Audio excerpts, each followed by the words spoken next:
Gaya kepemimpinan Ahok yang tegas terlihat terutama saat berdialog dengan pegawai atau warga. Ahok tidak segan untuk berbicara keras tanpa basa-basi jika hendak meluruskan hal yang dianggap salah. Dan berikut salah satu cuplikan gaya berbicara Ahok.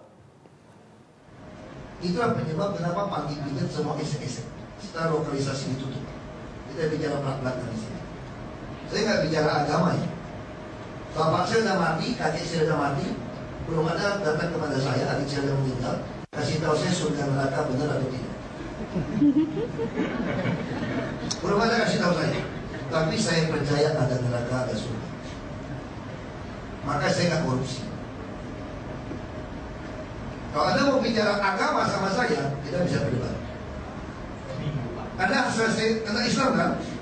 Baca Al-Quran sudah habis berapa kali? Kalau mau berdebat agama ya sekarang ya. Kalau mahasiswa berarti itu caranya. Saya Kristen, Alkitab sudah saya baca lebih dari 20 kali. Anda kalau bicara agama sama saya, kita bisa berdebat. Nah, sekarang kita pertanyaannya, boleh lokalisasi atau tidak? Boleh pakai kondom atau tidak? Sosialisasi kondom atau tidak? Sekarang Anda bisa nggak paksa orang tidak ke pelacur? Apakah selingkuh tidak sama juga? Apa mesti pelacur saja? Anak SMA ganti-ganti pacaran kena HIV. Anda gimana lakukan? Saya bilang jangan berhubungan seks sebelum nikah. Saya pesan dengan baik-baik. Anak muda boleh saya ribut sama saya lakukan. Anda masa berdebat sama saya. Tapi kalau ketika Anda nakal, saya bilang pakai kondom. Saya akan beritahu karena HIV penyebaran seperti itu. Itu pandangan saya, berdebat kita soal agama. Makanya sekarang panggil pijat di sana kan nggak ada lokalisasi, kita nggak bisa kontrol orang, kita bisa berdebat soal itu. Lalu Anda bicara gimana cara mengatasi soal moral segala macam, korupsi sama berzina, kalau Tuhan nggak ampunin, sama-sama masuk neraka.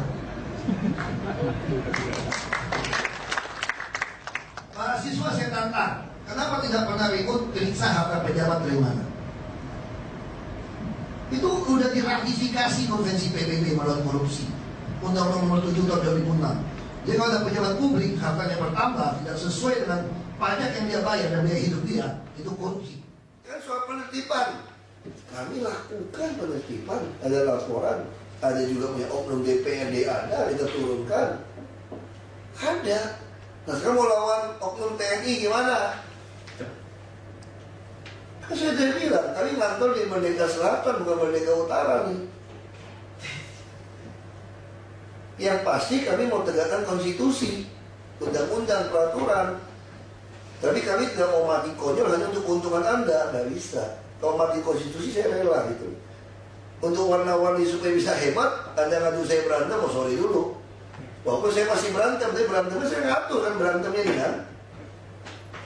Kita berantem semua nih, kita ngatur nih berantemnya ini.